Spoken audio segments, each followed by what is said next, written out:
আল্লাহু আল্লাহু তুমি জানলে জালালহু, শেষ করা তো যাই না গে তোমার গুণগান। আসসালামু আলাইকুম ওয়া রাহমাতুল্লাহি তাআলা ওয়া বারাকাতুহু।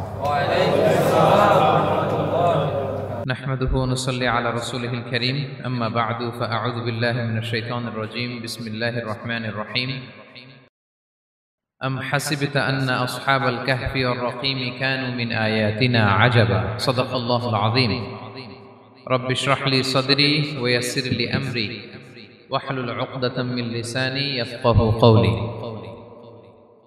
আল্লাহ রাব্বুল ইজ্জা ওয়াল জালালের দরবারে শুকরিয়া জ্ঞাপন করছি যে আল্লাহ তাআলা আমাদেরকে কোম্পানিগঞ্জ নোয়াখালী অ্যাসোসিয়েশনের উদ্যোগে বরকতের মাস রমাদানুল মুবারাকে ইফতারির পূর্ব মুহূর্তে কিছু দিনী কথা শুনবার জন্য একত্রিত হওয়ার সুযোগ করে দিয়েছেন। আমরা সবাই পড়ে নিচ্ছি কালিমাতুশ শুকর আলহামদুলিল্লাহ। সম্মানিত শুধু আমি সূরা কাহাফের একটা আয়াত তেলাওয়াত করেছি এবং আমি ভেবে এসেছি যে সূরা কাহাফ থেকে কিছু কথা আপনাদের সাথে আজকে শেয়ার করব ইনশাআল্লাহ বিইذنিল্লাহ। সূরা কাহাফের যে লেসনগুলো আছে, দ্য কি লেসনস ফ্রম সূরা আল কাহাফ বা দ্য প্রাইম লেসনস ফ্রম সূরা আল কাহাফ, এটা আপনাদের সাথে আমি শেয়ার করব ইনশাআল্লাহ বিইذنিল্লাহ। সূরা কাহাফ এটি মাক্কি সূরা, মক্কায় নাজিল হয়েছে। এটা কোরআনের একেবারে মিডলে অবস্থিত, 15 পারায়, কোরআনের 18 নম্বর সূরা। আপনারা অনেকে দেখে থাকবেন যে সূরা কাহাফের মধ্যে একটা শব্দ আছে ওয়ালিয়াতালাত্তাফ। যারা কোরআন পড়েছেন দেখে থাকবেন, না দেখলে আজকে বাসায় যে দেখবেন একটা শব্দ আছে ওয়ালিয়াতালাত্তাফ। দেখবেন কোরআনের মধ্যে এই শব্দটা বোল্ড করা, মোটা কালি দিয়ে লেখা, বোল্ড।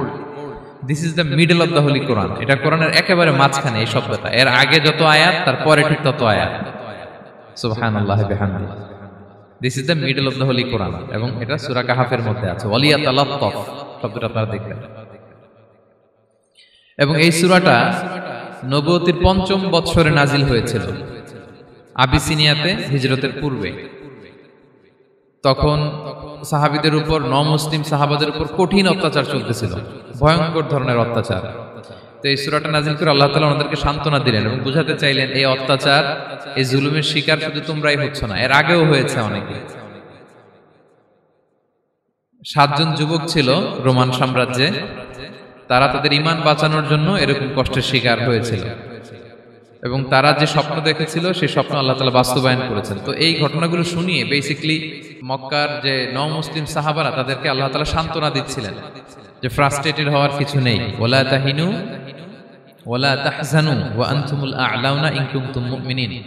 হতাশ হবে না, চিন্তিত হবে না, বিজয় তোমাদেরই হবে যদি তোমরা মুমিন হও, যদি তোমরা বিশ্বাসী হও, তোমাদের ঈমানের দাবিতে যদি তোমরা সত্যবাদী হও। এই সূরাটা নাজিলের একটা প্রেক্ষাপট আছে। মক্কার কুরাইশরা কোনোভাবেই যখন রাসূল সাল্লাল্লাহু আলাইহি ওয়াসাল্লামকে দমাতে পারছিল না, তখন তারা প্ল্যান করলো যে আমরা মদিনাতে যে মদিনার ইহুদিদের কাছ থেকে কিছু জেনে আসি। কারণ মক্কাবাসীদের নবী, রাসূল, ওহী, আখিরাত এগুলোর ব্যাপারে কোনো ধারণা ছিল না। তো ফলে তারা কুরাইশরা নজর ইবনে হারিস এবং উকবা ইবনে আবি মুঈত এই দুইজনকে পাঠালো, তোমরা মদিনায় যাও, মদিনায় ইহুদিরা থাকে, ইহুদিদের কাছে তাওরাত নাজিল হয়েছিল। They have idea regarding prophets and আখিরাত, আখিরাত কি, নবী কি, এগুলোর আইডিয়া তাদের আছে। তো তাদের দুইজনকে পাঠালো যে তোমরা যে তাদের জিজ্ঞেস করো যে আমাদের জ্ঞাতি ভাইদের মধ্যে থেকে একজন তো নবী দাবি করে, সে কি আসলে নবী কিনা, আমরা কিভাবে বুঝবো? তো যেই চিন্তা সেই কাজ, তারা গেল মদিনাতে, মক্কা থেকে মদিনায়, যে খুলে বললো যে আমাদেরই এক ছেলে, আমাদেরই এক লোক বয়স 40 হওয়ার পর থেকে বলে আমি নবী, আমার কাছে ওহী আসে, আল্লাহ আমার কাছে বাণী পাঠায়, আর তিনি আমাকে বাণী বাহক করে পাঠিয়েছেন তোমাদের কাছে। এটা আসলে সত্য কিনা, আমরা একটু কনফিউশনে আছি। তো ইহুদিরা বলল তোমরা যে তাকে 3টি প্রশ্ন করবে, যদি উত্তর দিতে পারে বুঝবে সত্য নবী। 1 নম্বরে জিজ্ঞেস করবে যে মুহাম্মদ বলো তো আসহাবে কাহাফ কারা, আসহাবে কাহাফ সম্পর্কে তোমরা কি জানো? যে সূরাটার নাম সূরাতুল কাহাফ। কাহাফ মানে হচ্ছে কেই, গুহা, মানে গুহাবাসী। 7 জন যুবক এই গুহার ভিতরে আশ্রয় নিয়েছিল ঈমান বাঁচানোর জন্য। মুহাম্মদ তুমি যদি সত্য নবী হও বলো এই ঘটনাটা কি। 2 নম্বরে তাকে জিজ্ঞেস করবে জুলকারনাইন বাদশা সম্পর্কে কি জানে, সে কিছু জানে কিনা। 3 নম্বর তাকে জিজ্ঞেস করবে মা হুয়া রূহ, রূহ কি, যে রূহটা দেহে ঢুকলে মানুষ নড়ে চড়ে প্রাণবন্ত একটা অ্যানিমেশন থাকে, এটা বের হয়ে গেলে সে ডেড বডি, লাশ হয়ে পড়ে থাকে। What is the origin of রূহ, স্পিরিট? এই তিনটা প্রশ্নের উত্তর যদি জানে তাহলে আসলেই সে সত্য নয়। তারা এসে জিজ্ঞেস করলো, মুহাম্মদ বলো আসহাবে কাহাফ কারা, বলো জুলকারনাইন কে, বলো রূহ কি। এই তিনটা প্রশ্নের উত্তর যদি করতে পারো তাহলে বুঝবে তুমি সত্য নবী। রাসূল সাল্লাল্লাহু আলাইহি ওয়াসাল্লাম বললেন, ঠিক আছে যাও, আগামীকাল উত্তর বলে দেব। তিনি ইনশাআল্লাহ বলতে ভুলে গেলেন। রাসূল সাল্লাল্লাহু আলাইহি ওয়াসাল্লামের ধারণা ছিল প্রতিদিনই তো জিবরাইল কোরআনের আয়াত নিয়ে আসে, তো তারই ধারাবাহিকতায় আগামীকাল আসবে, আমি জিজ্ঞেস করে নিব এই তিনটা প্রশ্নের উত্তর। তারপরের দিন সবাই এসে হাজির, কিন্তু জিবরাইল আলাইহিস সালাম আসেনি। রাসূল সাল্লাল্লাহু আলাইহি ওয়াসাল্লাম তো একটু বিব্রতকর পরিস্থিতিতে বললেন। তারা বলল, তুমি তো আজকে অ্যাপয়েন্টমেন্ট দিয়েছো, ডেট দিয়েছো, বলো উত্তর বলো। রাসূল সাল্লাল্লাহু আলাইহি ওয়াসাল্লাম বলল, আজকে না, আগামীকাল বলে দিলাম। রাসূল সাল্লাল্লাহু আলাইহি ওয়াসাল্লাম ইনশাআল্লাহ কথাটা আর মনে করতে পারতেছেন না। এরপরের দিনও তারা এসে হাজির, কিন্তু রাসূল সাল্লাল্লাহু আলাইহি ওয়াসাল্লাম উত্তর দিতে পারতেছেন না। তারপরের দিন এভাবে পিছাচ্ছেন, রাসূল সাল্লাল্লাহু আলাইহি ওয়াসাল্লাম ডেট দিচ্ছেন না। এভাবে একদিন, 2 দিন, 3 দিন না, 15 দিন। কয়দিন? এদিকে তো এই প্রশ্নের উত্তর জানার জন্য এখন একজন দুজন আসে না, দলে বলে কাফিররা আসে। কারণ রাসূল সাল্লাল্লাহু আলাইহি ওয়াসাল্লামকে এখানে অপমান করা যাচ্ছে, ছোট করা যাচ্ছে, হেয় করা যাচ্ছে। তারা এসে হাসাহাসি করে। আবু বকর, ওমর রাদিয়াল্লাহু আনহুকে বলে, দেখো তোমরা না বলছো সত্য নবী, উনি সত্য নবী হলে তো প্রথম দিন উত্তর দিয়ে দিতে পারতো, পারে না কেন? এটা থেকে বোঝা যাচ্ছে তিনি আসলে মিথ্যাবাদী। 15 দিন রাসূল সাল্লাল্লাহু আলাইহি ওয়াসাল্লামের জন্য এত বিব্রতকর পরিস্থিতি আর ছিল না। 15 দিন পর আল্লাহ তাআলা আয়াত নাযিল করলেন, ওয়ালা তাকুলান্না বিশাইইন ইন্নী ফাইলুন যালিকা গাদা ইল্লা আইয়াশা আল্লাহ। অর্থাৎ হে নবী, ভবিষ্যতের কোনো কাজে যখন ওয়াদা দিবেন, কমিটমেন্ট করবেন, আপনি আইয়াশা আল্লাহ মানে ইনশাআল্লাহ বলা ছাড়া কখনো দিবেন না। রাসূল সাল্লাল্লাহু আলাইহি ওয়াসাল্লামকে শিক্ষা দেওয়ার মধ্য দিয়ে বেসিক্যালি আল্লাহ তাআলা গোটা মুসলিম উম্মাহকে শিক্ষা দিলেন, আমাদেরকে শিক্ষা দিলেন, যাতে আমরা ভবিষ্যতের কাজে আগে ইনশাআল্লাহ বলি। তো রাসূল সাল্লাল্লাহু আলাইহি ওয়াসাল্লাম লেসনটা পেলেন। এরপর আল্লাহ তাআলা উত্তর জানিয়ে দিলেন, আম হাসিবতা আন্না আসহাবাল কাহফি ওয়ার রাকিম কানু মিন আয়াতিনা আজাবা। টানা 2 পৃষ্ঠা উত্তর দিলেন আসহাবুল কাহফ কারা। তাওরাত, জাবুর, ইনজিলে কোথাও এত বিস্তারিত উত্তর নাই আসহাবে কাহফের ব্যাপারে। আল্লাহ তাআলা আল কাহফ, সূরাতুল কাহফ নামে গুহাবাসীদের নামে একটা সূরা দিলেন, বিস্তারিত 2 পৃষ্ঠায় বর্ণনা করলেন তারা কারা। কুরাইশরা তো তাআজ্জুব বনে গেল, ঘটনা কি, মুহাম্মদের উত্তর কিভাবে জানলো? সে তো কারো কাছে পড়ে নাই, লেখে নাই, এই দেশের বাইরেও কোথাও যায় নাই। দ্বিতীয় প্রশ্ন ছিল জুলকারনাইনকে। আল্লাহ আয়াত নাযিল করলেন, ওয়াসআলুনাকা আন যিলকারনাইন কুল সাআতলু আলাইকুম মিনহু যিকরা। টানা আল্লাহ তাআলা প্রায় 1.5 পৃষ্ঠা, 1 পৃষ্ঠারও বেশি জুলকারনাইনের ঘটনা শোনালেন। আর রূহের কথা শোনালেন সূরা আল ইসরাতে, ওয়াসআলুনাকা আনির রূহ কুলির রূহু মিন আমরি রাব্বি ওয়া মা উতীতুম মিনাল ইলমি ইল্লা কালিলা। রূহ এটা আল্লাহর স্পেশাল একটা অর্ডার, আল্লাহর আদেশে এটা ঢুকে আল্লাহর আদেশে বের হয়। এটা কেউ ছুঁতে পারে না, ধরতে পারে না, দেখতে পারে না, এটা আল্লাহর পক্ষ থেকে একটা মিরাকেল। 3টা প্রশ্নের উত্তর যখন আল্লাহ তাআলা দিয়ে দিলেন, রাসূল সাল্লাল্লাহু আলাইহি ওয়াসাল্লাম তাদেরকে সাবলীল ভাষায় শুনিয়ে দিলেন। তারা অবাক হয়ে গেল। এইটা হচ্ছে সূরাতুল কাহফ নাজিল হওয়ার প্রেক্ষাপট। এরকম একটা সিচুয়েশনে নবুয়তির 5ম বছরে আল্লাহ তাআলা এই সূরাটা নাজিল করেছেন। এই সূরার কিছু ফজিলত আছে। রাসূল সাল্লাল্লাহু আলাইহি ওয়াসাল্লাম জুমার দিনে এই সূরাটা আমাদেরকে তেলাওয়াত করতে বলেছেন। আপনারা তেলাওয়াত করেন তো? সূরা কাহফ যদি জেনে না থাকেন আজকে থেকে করবেন। রাসূল সাল্লাল্লাহু আলাইহি ওয়াসাল্লাম বলেছেন যে জুমার দিনে যে এই সূরা কাহফ তেলাওয়াত করবে, মান ক্বারা সূরাতাল কাহফি ফি ইয়াউমিল জুমআতি আযা লাহু মিনান নূরি মা বাইনাল জুমআতাইন। 2 জুমার মাঝখানে আল্লাহ তাআলা এই জুমার সময়টাকে তার জন্য আলোকিত করে দেয়। কি করে দেয়? আলোকিত করে দেয়। একটা নূর তার জন্য সেট করে, এই নূর তাকে হেদায়েতের পথে অবশিষ্ট রাখে।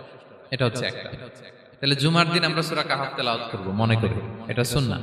জুমার দিনের সুন্নাহগুলোর মধ্যে থেকে একটা সুন্নাহ হচ্ছে সূরা কাহফ তেলাওয়াত করা। আবার আরেকটা হাদিসে রাসূল সাল্লাল্লাহু আলাইহি ওয়াসাল্লাম বলেছেন, মান হাফিযা 10 আয়াতিন মিন আউয়ালি সূরাতিল কাহফি উসিমা মিন ফিতনাতিদ দাজ্জাল। যে ব্যক্তি সূরা কাহফের প্রথম 10 আয়াত মুখস্থ করবে, সে দাজ্জালের ফিতনা থেকে মুক্তি পাবে। দাজ্জালের নাম তো আপনারা শুনেছেন, ভয়ঙ্কর ডেঞ্জারাস একটা ক্যারেক্টার। পৃথিবীর শুরু থেকে শেষ পর্যন্ত এর চেয়ে বড় ফিতনা আসেনি, আসবেও না। দাজ্জালের ফিতনা, সে তার এক চোখ থাকবে, আরেক চোখ এরকম বন্ধ থাকবে, এখানে লেখা থাকবে কাফারা। কোনোভাবেই তাকে দমানো যাবে না, হত্যা করা যাবে না। আল্লাহ নবী ঈসা আলাইহিস সালাম তাকে হত্যা করবেন।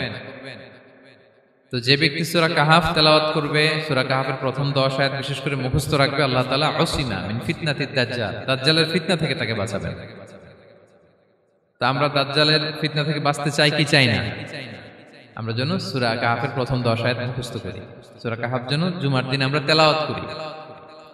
So now the question arises, what is the relationship of Suratul Kahf with Dajjal? দাজ্জালের সাথে সূরা কাহাফের রিলেশনটার কারণ কি? একটা মেকানিজম তো এখানে আছে। এত সূরা থাকে, রাসূল সাল্লাল্লাহু আলাইহি ওয়াসাল্লাম কেন বলেন যে সূরা কাহাফ পড়লে দাজ্জালের ফিতনা থেকে বাঁচবে? কারণটা কি? এর কারণ হচ্ছে দাজ্জাল আমাদেরকে যে সমস্ত জিনিস দিয়ে ফিতনায় ফেলবে, ওই ফিতনাগুলোর সলিউশন আল্লাহ তাআলা সূরা কাহাফের ভিতরে রেখে দিয়েছেন। দাজ্জাল 4টা জিনিস দিয়ে আমাদেরকে ফিতনায় ফেলবে। দ্যাট ট্রায়াল অফ ফেথ, এক নাম্বার। ঈমানের পরীক্ষা সে আমাদেরকে ফেলবে, আমাদের বিশ্বাস নিয়ে ছিনিমিনি খেলবে সে।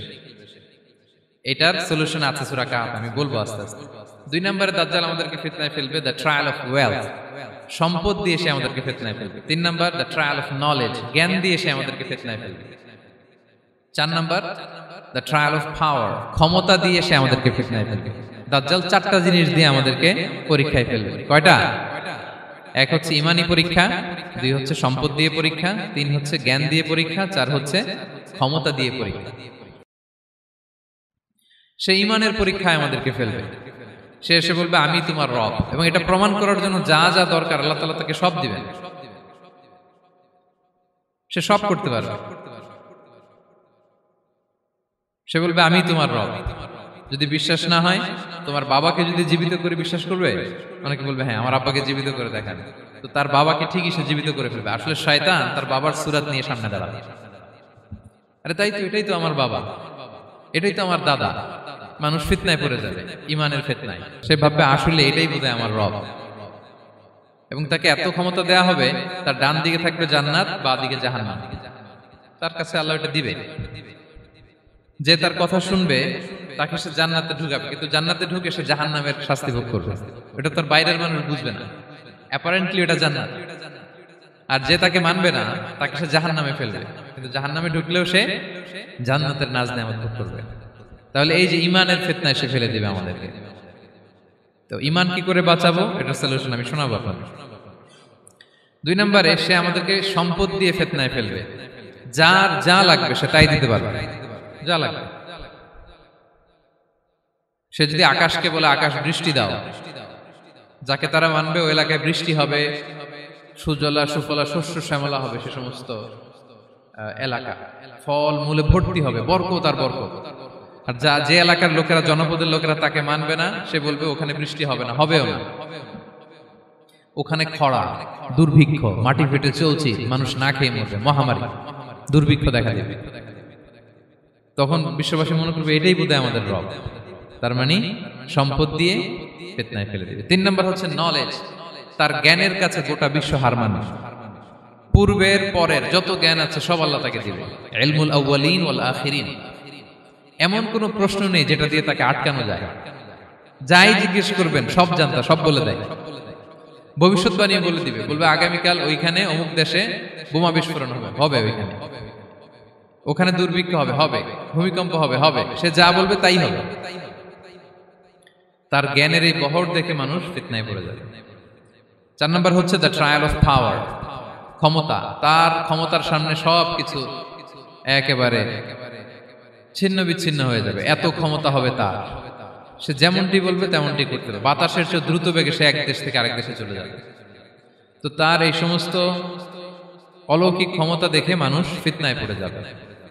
এবং এই ফিতনা, এই পরীক্ষার মুহূর্তগুলোতে মানুষ কিভাবে নিজেকে ধরে রাখবে তার সলিউশন আল্লাহ তাআলা সূরা কাহফে দিয়েছেন। এই 4টা ফিতনা থেকে বাঁচার জন্য আল্লাহ সূরা কাহফে 4টা ঘটনা উল্লেখ করেছেন। কয়টা?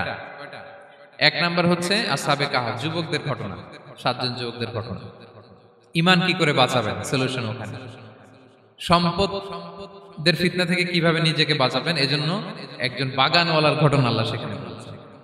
জ্ঞানের ফিতনা থেকে কি করে বাঁচবেন, এজন্য আল্লাহ তাআলা মুসা আলাইহিস সালাম এবং খিজির আলাইহিস সালামের ঘটনা সেখানে উল্লেখ করেছেন।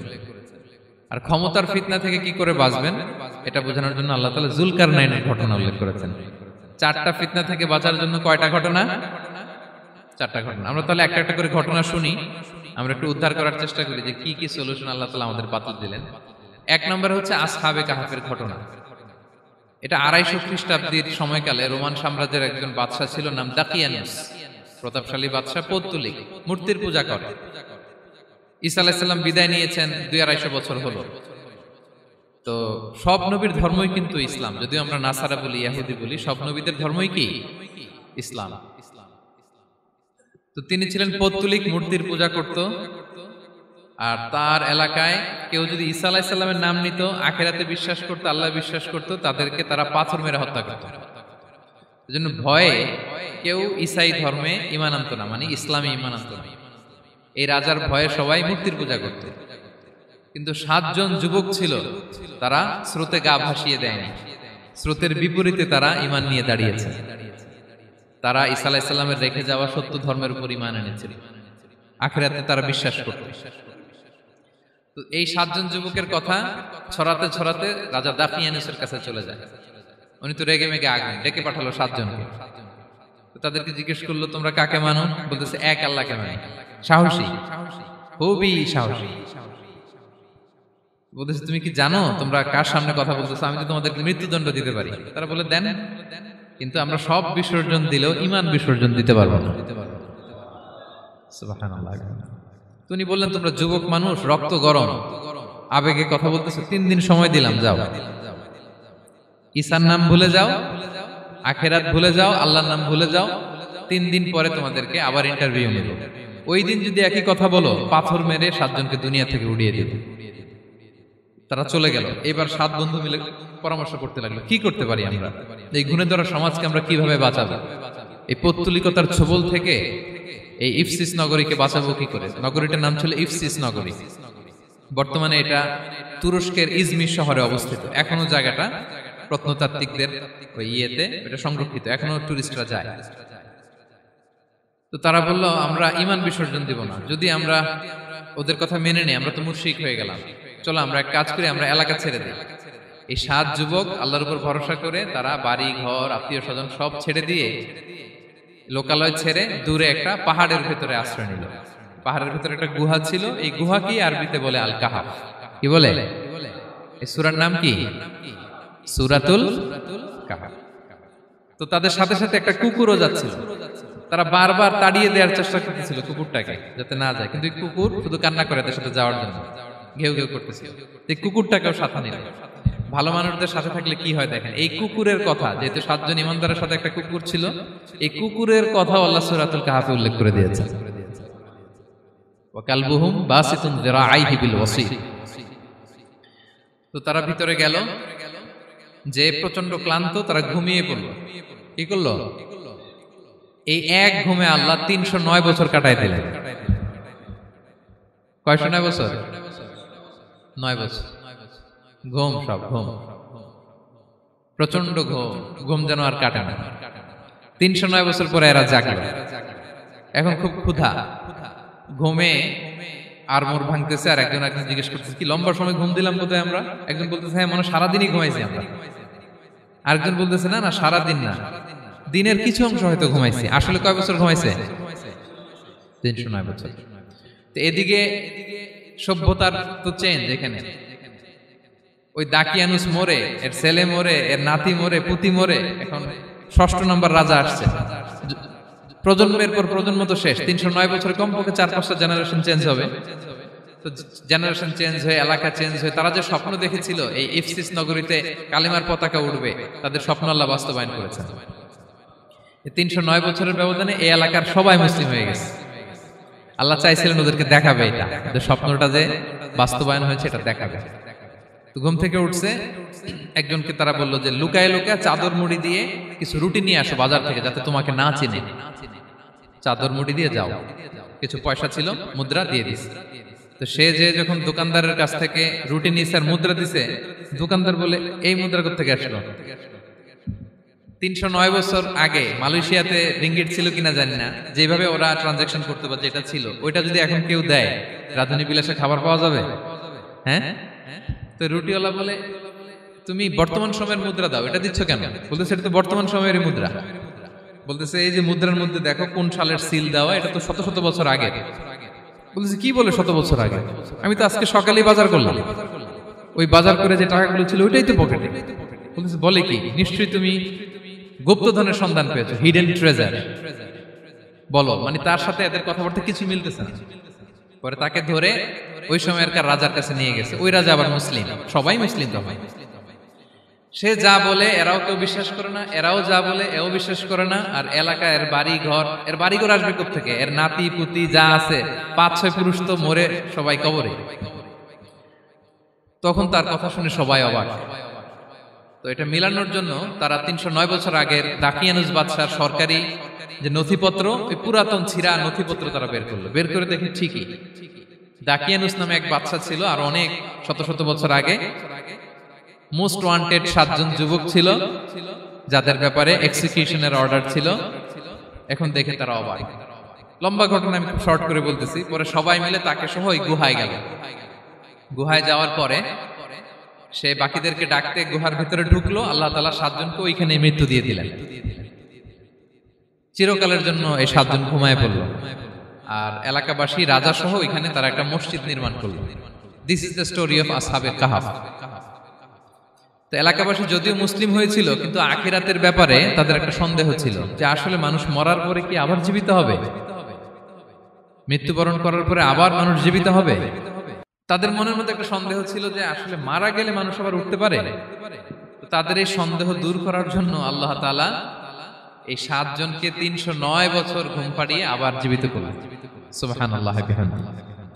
তাহলে ঈমান কিভাবে বাঁচাতে হয় এটার প্রেরণা আমরা এই 7 যুবকের কাছ থেকে পাই। এখানে যেটা আমরা শিখি প্রিয় ভাইরা, 1 নম্বর লেসন হচ্ছে আমাদের গুড কোম্পানি লাগবে, রাইটাস পিপল, মানে আমাদের সার্কেলটা ভালো হইতে হবে। তাদের 7 জনের সার্কেলটা খুব ভালো ছিল, ফলে তারা বিপথে যায় নাই এবং তারা এমন শক্ত সিদ্ধান্ত নিয়েছে যে আল্লাহ তাআলা সেটাতে বরকত দিয়েছেন, গোটা সমাজকে আল্লাহ তাআলা চেঞ্জ করে দিয়েছেন। এটা হচ্ছে 1 নম্বর লেসন। আপনি ঈমান বাঁচাতে হলে আপনার সার্কেল ভালো লাগবে। খুঁজবেন যে এলাকায় যাবেন ওখানে নামাজি সার্কেল কারা আছে, ওখানে জ্ঞানী গুণী সার্কেল কারা আছে, ওখানে ভালো কাজ করতে চায়, একে অপরকে সহযোগিতা করে, কল্যাণের পথের যাত্রী কারা আছে খুঁজতে হবে আপনাকে। খুঁজে ওই সার্কেলে আপনি যুক্ত হবে, তাইলে ঈমান বাঁচানো যাবে। ক্লিয়ার? 2 নাম্বার হচ্ছে the conflict between believers and disbelievers it's universal. সত্য মিথ্যার লড়াই এটা চিরন্তন, আজীবন থাকবে। এটা ওনাদেরও ছিল, এখনো আমাদের লড়াই করে যেতে হচ্ছে, আমাদের ভবিষ্যৎ প্রজন্মও করবে। এই লড়াইটা আমরা করে যেতে চাই। কি বলেন?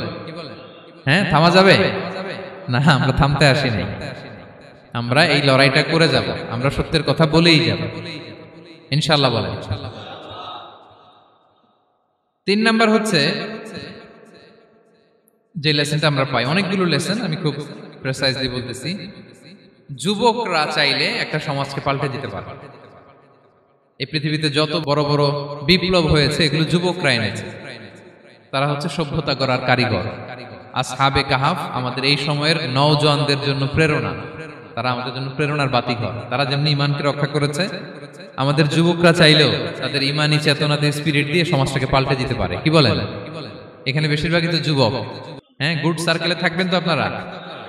সত্যের পক্ষে সবাই থাকবেন তো? আল্লাহ তাআলা কবুল করুন। আচ্ছা, এবার 2 নাম্বার ছিল সম্পদের ফিতনা, কিভাবে বাঁচবেন। আসহাবে কাহাফের পরে সূরা কাহাফে আল্লাহ তাআলা একজন বাগানওয়ালার ঘটনা বলেছে। 2 জন বন্ধু, একজন একটু গরিব, সে বিশ্বাসী, আরেকজন ধনী, সে অবিশ্বাসী।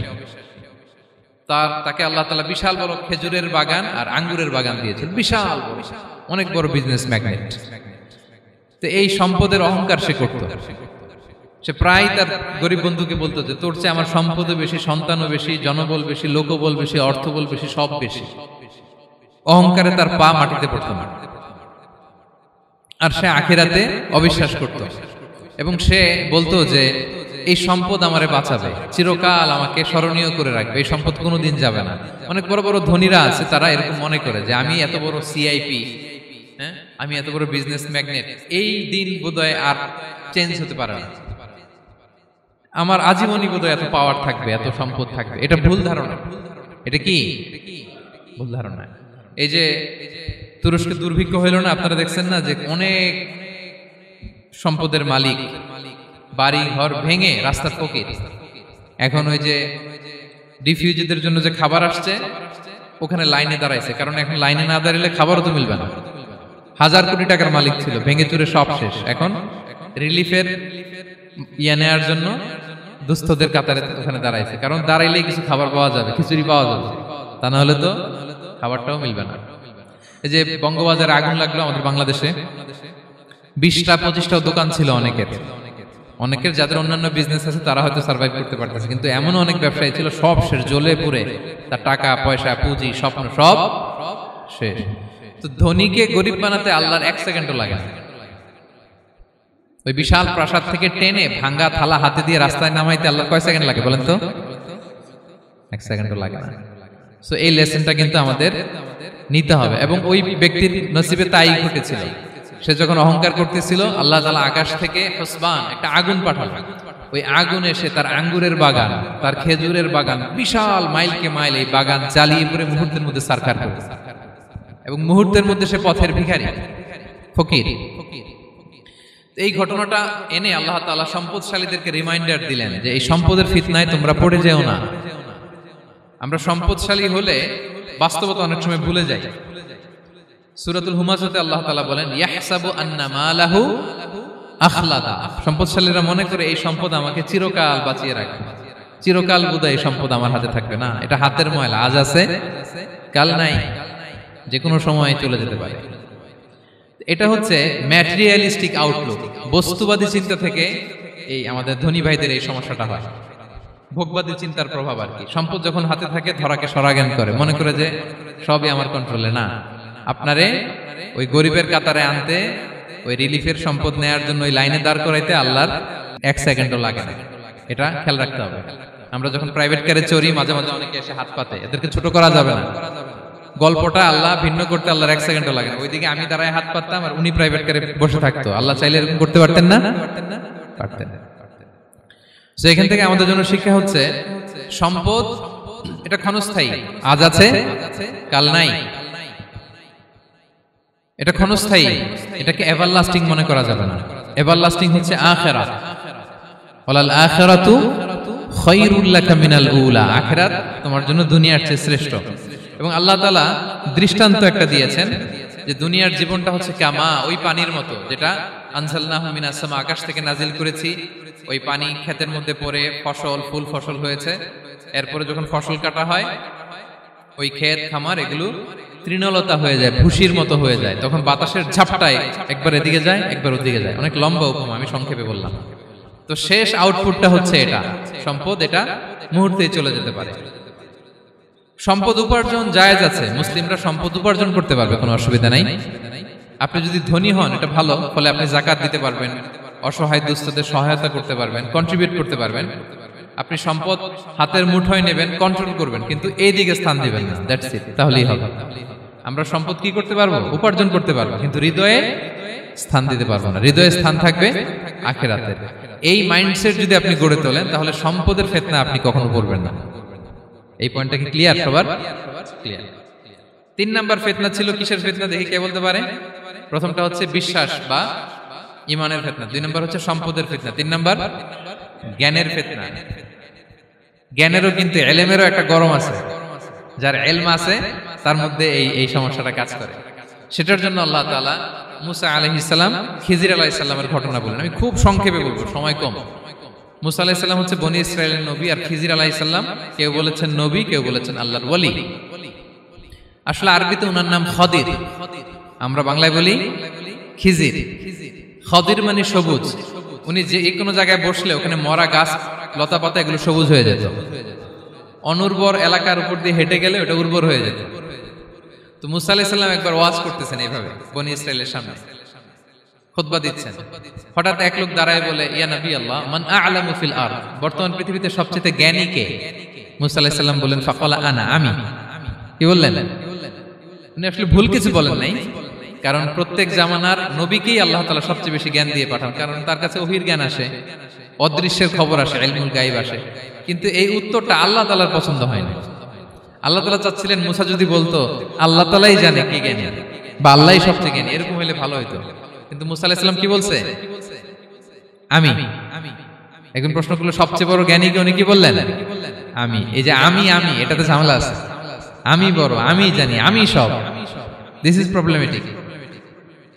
আল্লাহ এটা পছন্দ করলেন না। আল্লাহ তাআলা মুসা আলাইহিস সালামকে বললেন, মুসা তুমি যে বলছো তুমি জ্ঞানী, না তুমি জ্ঞানী না, তোমার চেয়ে বড় জ্ঞানী আছে। মুসা আলাইহিস সালাম বলে, তাই নাকি? আমার চেয়ে বড় জ্ঞানী কে? তো আল্লাহ তাআলা বললেন, ইযহাব ইলা মাজমাইল বাহরাইন, দুই সাগর বা দুই নদীর মিলনস্থলে যাও, ওখানে আমার এক বান্দা আছে তোমার চেয়েও জ্ঞানী। মুসা আলাইহিস সালাম বললেন, তাই নাকি? তো আল্লাহ, আমি কিভাবে চিনি উনি কোথায় থাকে, কিভাবে বুঝবো? আল্লাহ বললেন, একটা বড় মাছ নাও, এটাকে ফ্রাই করো, এটাকে ফ্রাই করে একটা ঝুড়ির ভেতরে নাও, যেখানে এই মাছটা সাগরে ঢুকে যাবে ওখানে আমার বান্দাকে পাবে। তো উনি ওনার সহযোগী ইউশা ইবনে নুনকে নিয়ে হাঁটতে লাগলেন। হাঁটতে হাঁটতে এক জায়গায় ক্লান্ত হয়ে পাথরের পাশে বিশ্রাম নিলেন। ওই পাথর থেকে আবার এক ধরনের পানি বের হয়, এই পানিটারে বলে আবে হায়াতের পানি, মা উল হায়াত, জীবন নদীর পানি। এই পানি কোনো মৃত প্রাণী বা বস্তুর গায়ে লাগলে ওটা জীবিত হয়ে যায়। তো ওনারা পাথরে হেলান দিয়ে বিশ্রাম নিচ্ছিলেন। ওই পানি ওই ফ্রাই করা মাছের গায়ে লাগার সাথে সাথে মাছ জীবিত হয়ে ঝুড়ি থেকে বের হয়ে সাগরে ঢুকে গেছে। ওনারা আর খেয়াল করেন না। এরপর আবার হাঁটতে লাগলেন। হাঁটতে হাঁটতে যখন ক্লান্ত শ্রান্ত, তখন বলে, এই ইউশা, আমাদের ওই মাছ ফ্রাই মাছটা দাও, এখন খাই। ঝুড়ি খুলে দেখে মাছ নাই। মাছ গেল কোথায়? তখন ইউশা বলল, হয়তো আমরা যে পাথরের ওখানে বিশ্রাম নিয়েছিলাম ওখানে আমরা মিসিং, ওখানে হারাই ফেলছি। চলো চলো, আরে ওইদিকে তো যাইতে হবে আমাদের। উনি গেলেন, যে দেখে মাছ যে জীবিত হয়ে বালুর দিকে নাড়াচাড়া করতে করতে সাগরে ঢুকে গেছে, ওখানে দাগ আছে। মুসা আলাইহিস সালাম ঢুকলেন সুরঙ্গ, ঢুকে দেখে চাদর গায়ে দিয়ে এক লোক শুয়ে আছে। সালাম দিলেন, আসসালামু আলাইকুম। ওই লোক চাদর আর সরায় না, ভিতর থেকে বলতেছে, ওয়ালাইকুম আসসালাম। তো চাদরের ভিতর থেকে উনি বলে, মান আন, তুমি কে? মুসা আলাইহিস সালাম বললেন, আনা মুসা, আমি মুসা। উনি বলেন, মুসা বনি ইসরাইল, বনি ইসরাইলের মুসা? বললেন, হ্যাঁ। কেন এসেছো? এবার চাদর খুললেন। বলতেছে, আপনার কাছ থেকে কিছু শিখতে আসছি। আল্লাহ বলছে, আপনি নাকি সবচেয়ে বড় জ্ঞানী। আমি ভুল করে বলে ফেলছিলাম আমি। আল্লাহ বলছেন যে আপনি নাকি জ্ঞানী। বলতেছে, না, তুমি আমার জ্ঞান নিতে পারবে না, ওই ধৈর্য শক্তি তোমার নাই। মুসা আলাইহিস সালাম বললেন যে, আপনি যে কোনো শর্তে আমাকে একটু রাখেন কয়েকদিন, আপনার সাথে আমি রাজি। বললেন, না, তুমি পারবে না। মুসা আলাইহিস সালাম জোর করতে লাগলেন। অবশেষে খিদির আলাইহিস সালাম রাজি হলেন। বললেন, শর্ত হচ্ছে আমি যাই করি আর না করি আমাকে কোনো প্রশ্ন করা যাবে না। মুসা আলাইহিস সালাম বললেন, ওকে। সফর শুরু হলো। সামনে নদী, এক লোক তাদের নৌকা দিয়ে নদী পার করাই দিল। নদী পারাপারের পর খিজির আলাইহিস সালাম লাঠি দিয়ে নৌকার তলাটা ছিদ্র করে দিলেন। মুসা আলাইহিস সালাম বললেন, ইন্না লিল্লাহি, এটা আপনি কি করলেন? ওরা আমাদেরকে নদী পার করে দিল, আর যে ভাড়াটা আসছিল এটাও নিল না, আমাদেরকে সম্মান দেখালো, আপনি নৌকা ছিদ্র করে দিলেন।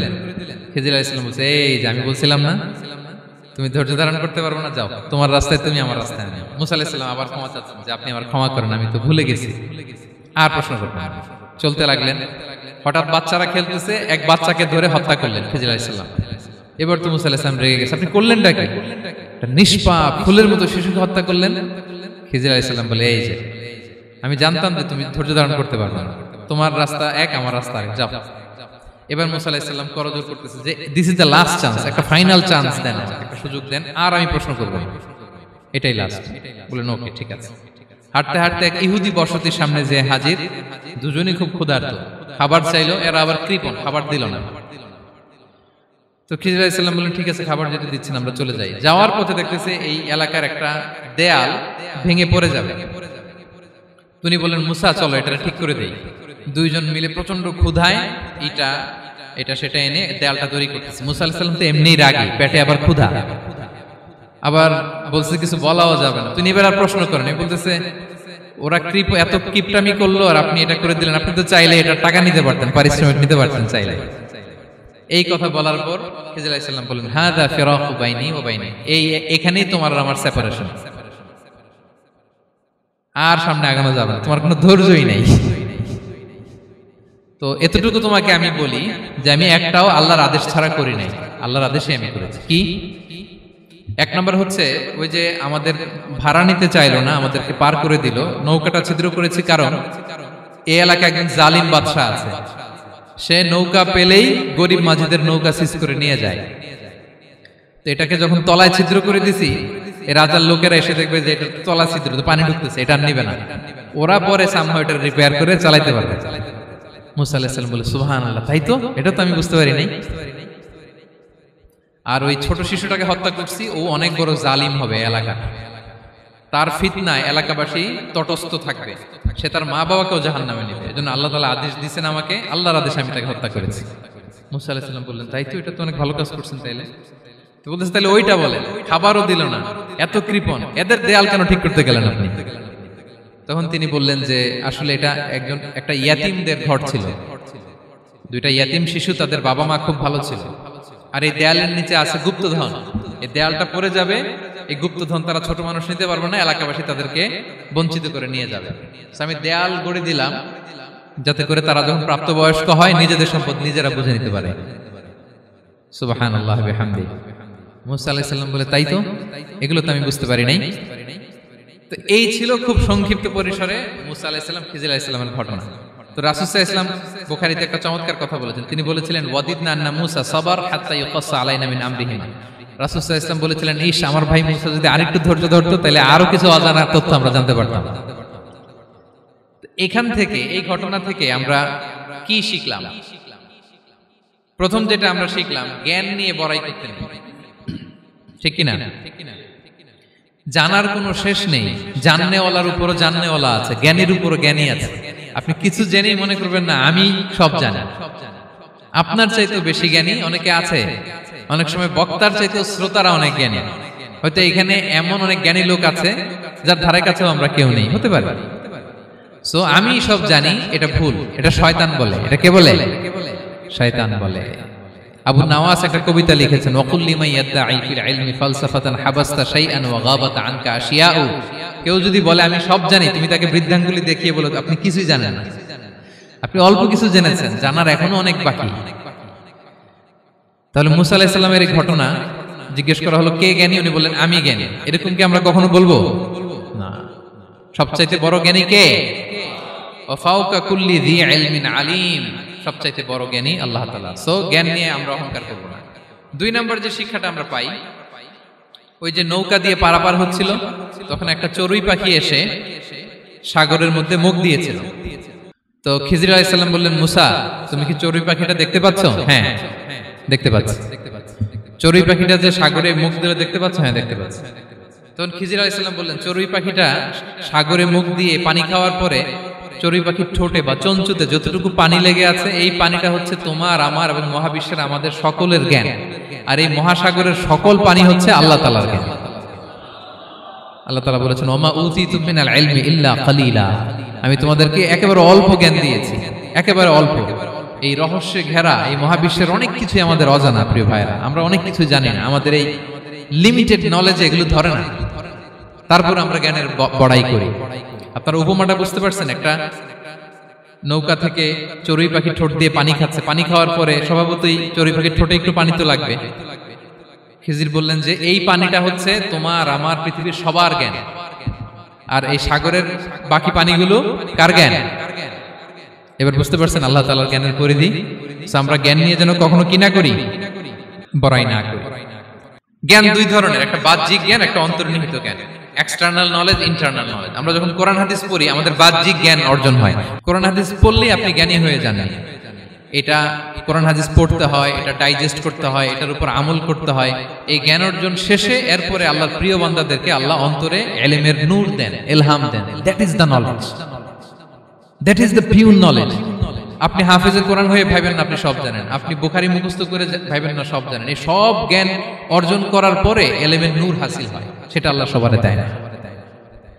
সো এই অন্তর্নিহিত জ্ঞান, দূরদৃষ্টি, farsightedness, that is the pure knowledge. এটার জন্য বছরের পর বছর, যুগের পর যুগ সাধনা করতে হয়। সেটার জন্য এই জ্ঞান অর্জনের জন্য তিনটা জিনিস করতে হয় ইলমের নূর অর্জনের জন্য। কয়টা?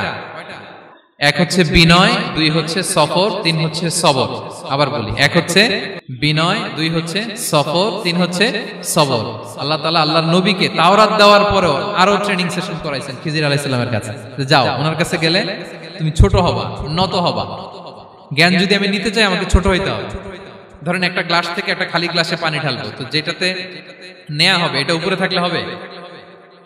যে গ্লাসটার মধ্যে পানি আছে এটা উপরে থাকবে, ওইটা ব্ল্যাঙ্ক গ্লাসের মধ্যে পড়বে। আপনি নলেজ, ইলম নিতে চাইলে আপনাকে নিচে থাকতে হবে, উনি উপরে থাকবে, আপনার শায়েখ আপনাকে দিবে। আপনার উস্তাজ আপনাকে দিবে, আপনার মুর্শিদ আপনাকে দিবে। বুঝতে পেরেছেন? তাহলে আমাদেরকে হাম্বলনেস লাগবে, শিখতে হইলে হাম্বল হইতে হয়, বিনয়ী হইতে হয়। আচ্ছা, 2 নাম্বার সফর করতে হয়। এটা আল্লাহ মুসা আলাইহিস সালামকে দিয়ে করাইছেন, যাও পিছে পিছে উস্তাদের পিছে পিছে ঘুরো। তো এজন্য সফর করতে হয়। এখন ঘরে বসে অনেক কিছু জানা গেল, উস্তাদের সান্নিধ্য লাগে, সফর করতে হয়। আমাদের ক্লাসিক আলেমরা হাদিস কালেকশনের জন্য শহরকে শহর সফর করতেন। এখন আমাদের আলেমরা দেওবন্দে যায়, মিশরে যায়, মদিনায় যায়, এখানকার মালয়েশিয়ান স্টুডেন্টরা দেশে বিদেশে যে নলেজ অর্জন করে। সফর আপনাকে লাগবে। তাহলে বিনয়, সফর, 3 নম্বরে কি সবর, ধৈর্যশীল হইতে হবে। দেখেন মুসা আলাইহিস সালাম বারবার প্রশ্ন করে ফেলতেছেন, বারবার ওয়াদা ভঙ্গ করতেছেন, এরকম করলে হবে না, ধৈর্য লাগবে। ধৈর্যের বলে বলিয়ান হলে তখনই আপনার মধ্যে ইলম আসবে। তাহলে জ্ঞানের ফিতনায় পড়ার আর আমাদের কোনো সম্ভাবনা আছে? আমরা বিনয়ী হব, আমরা জ্ঞান আল্লাহর দিকে ফিরাই দেব, আমরা বলবো উনি সবচেয়ে ভালো জানেন। পারা যাবে তো ইনশাআল্লাহ? আচ্ছা, আমি একেবারে শেষ পর্যায়ে চলে আসছি, 2 মিনিটের মধ্যে শেষ করে দিচ্ছি। 3 নাম্বার ছিল কিসের ফিতনা? 4 নাম্বার ক্ষমতার ফিতনা। এই ফিতনা থেকে বাঁচার জন্য সর্বশেষ আল্লাহ তাআলা যুলকারনাইনের ঘটনা বলেছেন। অনেক বড় বাদশা ছিলেন, পৃথিবীতে 4 জন বাদশা গোটা বিশ্ব শাসন করেছেন। 2 জন কাফির, 2 জন মুমিন। কাফির একজন হচ্ছে নমরুদ, যিনি ইব্রাহিম আলাইহিস সালামকে আগুনে ফেলেছিলেন। আরেকজন হচ্ছে বখতে নাসার, যাকে ইংরেজিতে বলে নেবুচারনেজার দ্য সেকেন্ড, দ্বিতীয় নেবুচারনেজার। তারা কোনো নির্দিষ্ট এরিয়ার বাউন্ডারির বাদশা না, গোটা বিশ্বের বাদশা ছিলেন। এই 2 জন কাফির। আর 2 জন বাদশা ছিলেন গোটা বিশ্বকে শাসন করেছেন, তারা ছিলেন মুমিন। একজন হচ্ছে সুলাইমান আলাইহিস সালাম, আল্লাহর নবী। আরেকজন হচ্ছে যুলকারনাইন, গোটা বিশ্ব শাসন করেছেন, প্রাচ্য থেকে পাশ্চাত্য সব জায়গায় তিনি গিয়েছেন, ইসলামের বাণী প্রচার করেছেন, জালিমদেরকে শায়েস্তা করেছেন। তো এরকম দিক বিদিক তিনি জয় করতেছিলেন। অনেকে যুলকারনাইনকে আলেকজান্ডার দ্য গ্রেটের সাথে গুলিয়ে ফেলে না। ম্যাসিডোনিয়াতে যে আলেকজান্ডার দ্য গ্রেট ছিল, উনি আর যুলকারনাইন এক নন। যুলকারনাইন হচ্ছে আল্লাহ তাআলার প্রিয় একজন বান্দা, অনেক বড় সাহসী বীর পুরুষ ছিলেন, গোটা বিশ্বে ইসলাম প্রচার করেছেন। করতে করতে করতে করতে অনেক বড় ঘটনা, আমি সব শেষের ঘটনাটা বলি। উনি জর্জিয়া, বর্তমান যে জর্জিয়ার তিবলিসি এরিয়া, এখানে এসে একটা এলাকার সন্ধান পেলেন, যারা ওনাকে এসে বলল যে এখানে একটা জঙ্গলি গ্রুপ আছে যাদের নাম ইয়াজুজ মাজুজ, তারা এসে আমাদের উপর হামলা করে। হে যুলকারনাইন, আমরা আপনাকে ট্যাক্স কালেক্ট করে দিচ্ছি, আপনি তাদের মাঝে আর আমাদের মাঝে একটা প্রাচীর তৈরি করে দেন। আপনারা ইয়াজুজ মাজুজের নাম শুনেছেন না? ইংরেজিতে বলে গগ ম্যাগগ। নূহ আলাইহিস সালামের 4 সন্তান ছিল, হাম, সাম, ইয়াফাস, কানাআন। এই ইয়াফাসের বংশধর হচ্ছে ইয়াজুজ মাজুজ, জঙ্গলি, হাজার হাজার শুধু বংশ বিস্তার করে। তারা এসে লোকালয়ে মানুষের উপর আক্রমণ করে, তাদের গবাদি পশু এগুলো ছিনিয়ে নেয়, ফলমূল খেয়ে ফেলে। তো যুলকারনাইন বাদশার কাছে যখন বিচার দেওয়া হলো, উনি বললেন ঠিক আছে, তোমাদের ট্যাক্স দেয়া লাগবে না, তোমরা শারীরিক পরিশ্রম করে আমাকে সাহায্য করো। তো উনি বর্তমানে হচ্ছে এক পাশে কৃষ্ণ সাগর, ব্ল্যাক সি, আরেক দিকে কাস্পিয়ান হ্রদ বা কাস্পিয়ান সাগর, এর মাঝখানে 1200 কিলোমিটার লম্বা মাউন্টেন রেঞ্জ, পাহাড়ি এরিয়া, আপনারা গুগলে দেখবেন। এইখানে 2 পাহাড়ের মাঝখানে ফাঁকা জায়গায় তিনি বড় বড় লোহার পাত প্রথিত করলেন, গেড়ে দিলেন। এরপরে তামা, সীসা গালিয়ে বিশাল একটা ওয়াল তৈরি করলেন। এটা যুলকারনাইন উনার বানানো ওয়াল বা ড্যাম, প্রাচীর। এখন আর ইয়াজুজ মাজুজ আসতে পারে না, ওরা আর আসতে পারে না। ওরা প্রতিদিন এটা ভাঙার চেষ্টা করে, কিন্তু ভাঙতে ভাঙতে আরেকটু ভাঙলেই ভেঙে যাবে। ওরা বলে আগামীকাল ভেঙে ফেলবে, ইনশাল্লাহ বলতে ভুলে যায়। এজন্য এরপরের দিন এসে দেখে আবার এটা আগের মতো হয়ে আসছে। কিয়ামতের আগ দিয়ে ওদের মধ্যে এই ইনশাআল্লাহর প্রেরণা আসবে। তাদের একজন বলে উঠবে, আগামীকাল ইনশাআল্লাহ আমরা এটা ভেঙে খান খান করে দেব, ঠিকই ভেঙে ফেলবে। তখন তারা ভেঙে চুরে কুটি কুটি ইয়াজুজ মাজুজের দল এসে হামলে পড়বে। সামনে পড়বে তাবারিয়া সাগর, একদল এসে তাবারিয়া সাগর এমন ভাবে খাবে, এই দল যাওয়ার পরে আরেক দল এসে এখানে যে সাগরে যে পানি ছিল এটা কল্পনাই করতে পারবে না। তারা পৃথিবীতে ফিতনা ফাসাদ করবে। ঈসা আলাইহিস সালাম তখন আসবেন, দোয়া করবে আল্লাহ তাআলার কাছে মুমিনরা, একটা মহামারী দিবে আল্লাহ তাআলা ইয়াজুজ মাজুজের মধ্যে, ওরা মরে যাবে সব। এরপর বিশাল এক পাখি এসে তাদেরকে আল্লাহর মর্জি মাফিক এমন এক জায়গায় ফেলে আসবে, কেউ জানবে না। তো তারা যে পচে গলে মাটির সাথে মিশেছিল, এই গলিত লাশ থেকে মাটি খুব উর্বর হয়ে যাবে। এরপর আল্লাহ তাআলা পৃথিবীর মধ্যে বারাকা দিবেন, কিছু রোপণ করলে তাড়াতাড়ি ফুলে ফেপে বড় বড় ফলমূল হচ্ছে। তো এটা কিয়ামতের আলামতের অন্য কোনো আলোচনায় হয়তো আমরা বলবো। তো যুলকারনাইন তিনি বিশাল এখানে প্রাচীর তৈরি করে দিয়েছিলেন এবং প্রাচীর তৈরি করে দিয়ে তাদেরকে বলেছিলেন যে যতদিন আল্লাহ তাআলা চাইবেন এটা থাকবে এবং যেদিন আল্লাহ তাআলার আদেশ আসবে এটা ভেঙে খান খান হয়ে যাবে। তার মানে দেখেন এত পাওয়ারফুল, এত শক্তিশালী, এত ক্ষমতাধর হওয়ার পরেও তিনি তার ক্ষমতাকে কার দিকে ফিরিয়ে দিয়েছেন? যে আল্লাহ যতদিন চাইবে এই প্রাচীর টিকে থাকবে, যেদিনই আল্লাহ তাআলার আদেশ আসবে এই প্রাচীর ভেঙে খান খান হয়ে যাবে। সো আমরা ক্ষমতার দেখা পেলে, চেয়ার একটা পেলে আমরা যেন জালিম হয়ে না উঠি, এটা হচ্ছে এখান থেকে শিক্ষা। আমরা যেন জুলুম না করি। উনি সম্পদের মালিক ছিলেন, ক্ষমতার মালিক ছিলেন, কিন্তু উনি যে আল্লাহর বান্দা এটা ভুলে যান নাই। আমরা যখন ক্ষমতাশীল হই, আমরা যখন প্রধানমন্ত্রী হই, আমরা যখন প্রেসিডেন্ট হই, আমরা যখন পাওয়ারফুল হই, আমাদের সবচেয়ে বড় পরিচয় যে আমরা আব্দুল্লাহ, আল্লাহর গোলাম, এটা আমরা ভুলে যাই। আমাদের আসল পরিচয় কি? আমরা আল্লাহর গোলাম। আমরা যে আল্লাহর গোলাম, এই চিন্তাটা, এই সেন্সটা যদি আমাদের মাথায় থাকে তাহলে ক্ষমতা আমাদেরকে দাম্ভিক বানাতে পারে না, আর ওই ক্ষমতা আমাদেরকে ফিতনায়ও ফেলবে না। তাহলে সম্মানিত সুধী, দাজ্জাল কয়টা জিনিস দিয়ে আমাদেরকে ফিতনায় ফেলবে? চারটা। দ্য ট্রায়াল অফ ফেইথ, ইমানের পরীক্ষা; দ্য ট্রায়াল অফ ওয়েলথ, সম্পদ দিয়ে পরীক্ষা; দ্য ট্রায়াল অফ নলেজ, জ্ঞানের পরীক্ষা; দ্য ট্রায়াল অফ পাওয়ার, ক্ষমতার পরীক্ষা। আর ইমানের পরীক্ষায় উত্তরণের জন্য আল্লাহ তাআলা আমাদেরকে এই সূরায় আসহাবে কাহফের ঘটনা শুনিয়েছেন, যে 7 জন যুবক তারা তাদের ইমানকে হেফাজত করেছিল। সম্পদের ফিতনা থেকে বাঁচানোর জন্য আল্লাহ তাআলা আমাদেরকে এক বাগানওয়ালার কাহিনী জানিয়েছেন, যে সম্পদ পেয়ে তোমরা দাম্ভিক হয়ে যাও না, এটা আজ আছে কাল থাকবে না। জ্ঞানের পরীক্ষা থেকে আমাদের মুক্তির জন্য আল্লাহ তাআলা অনেক বড় করে আল্লাহ নবী মুসা আলাইহিস সালাম এবং খিজির আলাইহিস সালামের ঘটনা শুনিয়েছেন, আমাদের বুঝিয়েছেন যে আমাদেরকে বিনয়ী হতে হবে, জ্ঞানের জন্য সফর করতে হবে এবং সবর করতে হবে। সবশেষে আল্লাহ তাআলা ক্ষমতার ফিতনা থেকে বাঁচানোর জন্য ক্ষমতাধর, আমরা তো একটা দেশের মালিক হই এখন, অমুক দেশের প্রেসিডেন্ট, অমুক দেশের প্রধানমন্ত্রী, উনি গোটা বিশ্বের প্রতাপশালী রাজা ছিলেন জুলকারনাইন, তারপরেও উনি যে আব্দুল্লাহ, উনি যে আল্লাহর গোলাম, এটা তিনি ভুলে যাননি।